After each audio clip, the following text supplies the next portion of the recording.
Hi, everybody, and welcome. Today, I want to talk about a teacher tip, revamping an old standard, kind of like a traditional project, into something that is more inclusive for more modern world language classes. And that project is doing family trees or family photo albums with our students. So why would we do this? Well, first of all, there's always going to be some kids that just don't like talking about their families or about certain family members. And that might be because a lot of kids have difficult relationships with their families. And so maybe some of the things that they want to say about certain family members, they don't know how to say yet, or they don't want to, or they're embarrassed. So we really want to be inclusive of the various types of family structures that we have in our classrooms. So you might just think, well, Erin, can't we just take the project out entirely? Well, we could, but I do think there's a lot of value there. So I think what's important is to be creative and to consider how can we bring something that has worked for us in the past and modernize it to help it work for our students in the present. You might also think, well, if kids don't want to talk about their families, can't they just cut out photos from magazines and say, this is my uncle, his name is LeBron James. This is my mother. Her name is Julia Roberts. Well, we could.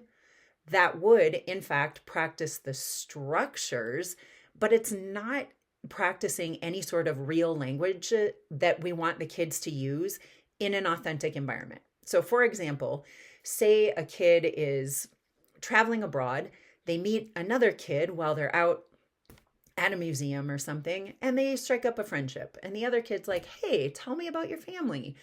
Our student is not going to say, my dad's name is LeBron James and my mom's name is Julia Roberts.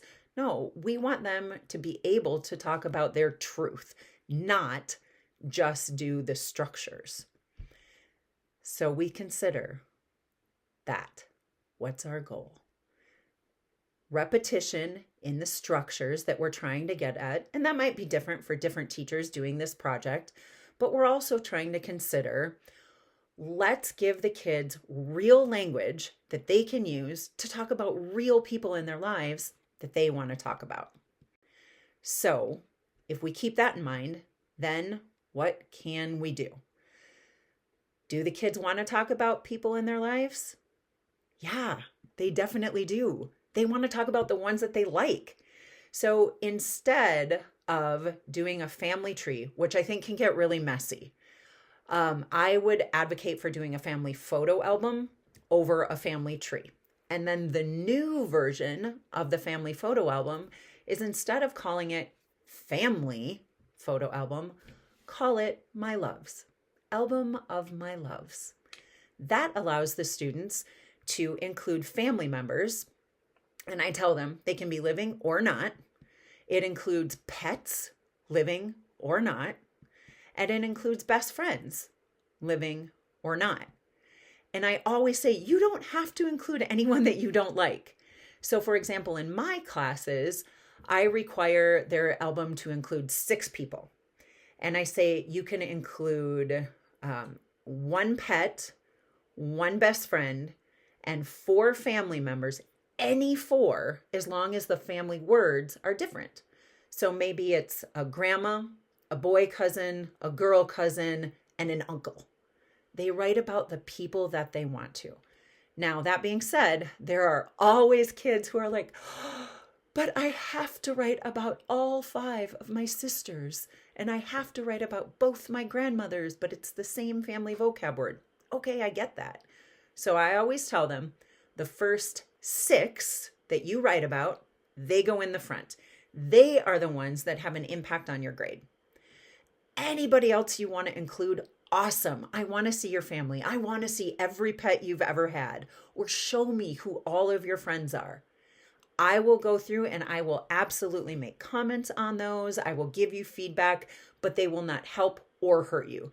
And there's always kids that are like, okay, good. I want to include them. And they do. So what else can we tweak with this assignment? You may be okay just tweaking it to an album of my loves, but you may think, okay, well, what else could I do? you might want to consider delivery. So look at our modalities: reading, writing, listening, and speaking. A family photo album, now turned into an album of my loves, is now a written assignment. Okay, but maybe you have a kid who really likes speaking. Awesome. Maybe they make a slides presentation and give that presentation to the class, and their focus is on oral language. You might have another kid who's really techie and loves making videos, and they do an oral presentation, but it's pre-recorded. That's also a possibility.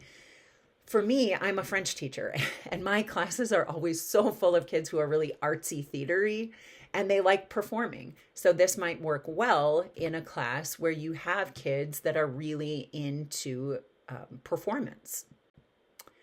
That's all I got for now. Consider turning your classic family photo album into an album of my loves, and see kids shine when they get to talk about the people that they want to talk about. It's pretty fun.